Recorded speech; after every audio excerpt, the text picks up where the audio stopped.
As in all budget processes at every level of government, you do the best you can with the limited information you have and the limited resources you have. And this year we were all dealt a surprise hand from the federal tax reform in terms of the hit that it created on our revenue. So I want to begin by thanking County Executive Ike Leggett for stepping up and sending us a savings plan last fall when this impact was first felt, which made our decisions today easier and through this process easier than they would have been otherwise, and also for sending us a thoughtful budget that fully funded our school system to begin with and made our job easier.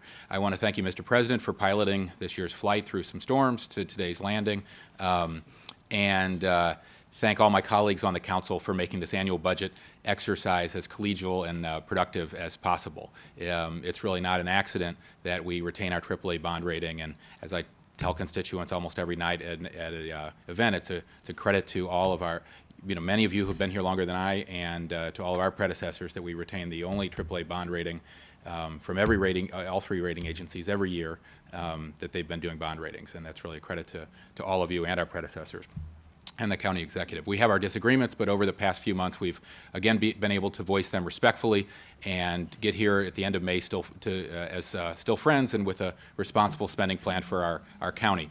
I'm glad we continue to be largely on the same page in our priorities, especially our commitment to our schools and our public safety.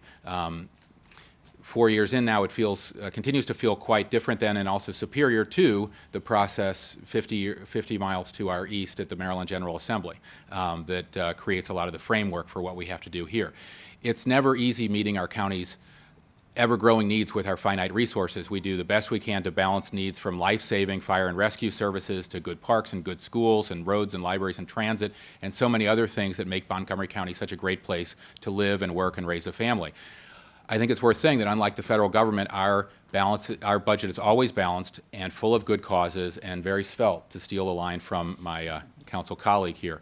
And I want to thank the thousands of constituents who attended or testified at the budget hearings or called us or emailed us and helped me in particular understand their perspective on our budget and our unmet needs. I really appreciate the culture that we have. I think we all should. I was struck, if you didn't see it, by the Baltimore Sun article recently that said in Baltimore County, with their $3.3 billion budget in a very large, diverse county, they had 0 people testify on their budget last year, and they were glad to have 2 this year.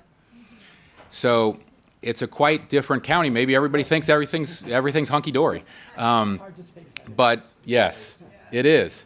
But in any case, that makes me appreciate only more to a greater degree, the legendary sort of involved civic culture of Montgomery County. We still do have many unmet needs. At the same time, we have constituents asking us to hold their line as much as possible on taxes and spending, and I think this budget reflects a responsible and informed effort to balance those two priorities. Specifically, I'm glad we started to bend the borrowing curve this year in our capital budget to reduce our annual debt service, which has become unsustainable, and I'm glad we'll pass an operating budget that holds the line on property taxes and avoids further dipping into OPEB. Unfortunately, in recent months, we've had to make unexpected budget cuts to address disappointing revenue projections, which are the fallout from unpredictable and irresponsible federal tax policy. It's only the latest hardship we've been handed from the federal government, which has also made our jobs harder in the areas of immigration policy, environmental policy, and other areas. We know, as has been said, we'll have a lot of challenges in the future addressing our aging infrastructure, our rising social service needs, and our healthcare costs. And luckily, our area, Montgomery County and this region, is blessed with many budget experts and procurement authorities and county employees and contractors who I know have good ideas on how we can be saving money down the road, and I, for one, want to encourage them to reach out to me, at least, and my staff, because I'm eager to hear their best ideas for how to address the budget challenges we'll be facing in the future.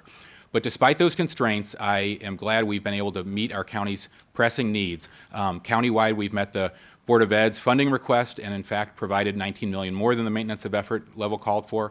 I'm grateful to my colleagues for allowing us to move ahead with plans to establish a student loan financing program in the county. By funding the necessary study on that, the council shows it's serious about making our county a national leader in a $1.3 trillion crisis for millions of borrowers who are saddled with onerous debt loads. We're all concerned about rising education costs. We all want the county to do everything possible to attract educated workers. It only makes sense to help those borrowers cut their interest costs through a self-sustaining program which will make Montgomery stand out in our region and our state. Also, I'm happy about what we're doing countywide to reinvest in our public safety. Nothing's more fundamental to local government. I am glad we're holding full police recruitment classes again twice a year, and I'm very glad we're adding $800,000 on top of that to the budget to fill 6 departmental positions that were going to be kept open this coming year. And we're devoting more resources, $27 million, to fight gang violence, a growing problem in my district and around the county, with more allocation to the state's attorney's office, police, rec department, and HHS intervention programs. And thank you, colleagues, for adding the detective that I suggested to the police's vice unit to address rising human trafficking and other problems in our hotels and elsewhere countywide. In a related issue, I'm glad we supported the request to restore funding for a critical position at Treehouse for a nurse care worker to continue serving victims of child abuse, including human trafficking, in that position as well. And in terms of District 5, you all know the residents of East County have often felt neglected, so I'm very glad and grateful to my colleagues that this council decided to make significant investments in East County schools, roads, transit, and pedestrian safety, and police and fire services. We've begun, not completed, but begun a very good faith effort to address some historic inequities here, and I'm grateful for that. I want to highlight a few of those projects. We're bringing $237 million for additions and renovations at 10 schools in District 5, including $123 million for Northwood High School, and funds for Montgomery Knolls, Silver Spring, International, Tacoma Park, Woodland, Pinecrest, Roscoe Nix, Crest Haven, East Silver Spring, and Piney Branch Elementary Schools. Thank you for that. As well, thank you for your support for important projects like the White Oak Science Gateway, the South County Regional and Aquatic Center, the Martin Luther King Indoor Swim Center, and the Hillendale Local Park, which will get its badly needed renovations.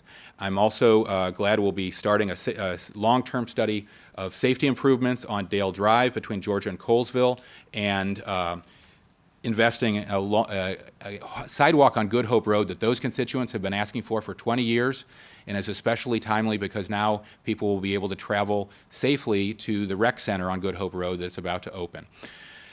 I'm grateful for the money to study and begin bus rapid transit on our most clogged roadways, US 29 and New Hampshire Avenue, and for the second entrance and pedestrian tunnel under Georgia Avenue at the Forest Glen Metro Station.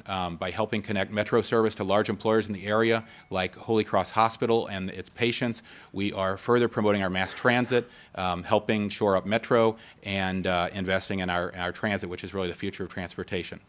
I mentioned the investments in public safety, which is a big issue in East County, but I want to express my gratitude again for retaining the $1.5 million for the aerial tower staff at Hillendale Fire Station 24 to restore the response times there to the Colesville area, and to add 4 full-timers to the Burtonsville Fire Station to supplement the excellent volunteers there. And finally, I'm grateful for the investment in downtown Silver Spring, the streetscaping and painting and other services to continue to make it a great place to live and run a small business there. I want to thank my colleagues for whom this is their last budget, Council Members Berliner, Elrich, Florine, and Leventhal. I really appreciate your dedication to public service, your input on all the budgets and the policy since I've been here. I will miss your contribution, and I look forward to working with you in your next roles. And I need to thank Marlene Michelson, Glenn, and the rest of her more than capable legislative staff for their valuable research and assistance throughout the budget process and the rest of the year, as well as my staff headed by Dave Kuhns, Brian Anlou, and Andrea Nunez, and all the county citizens advocates who provide feedback to us and make this a better budget than we would have without their feedback. And of course, finally, I want to thank the taxpayers who make all this possible. Grateful to all of you for your support for our constituents, and it's a pleasure working with you. Thank you.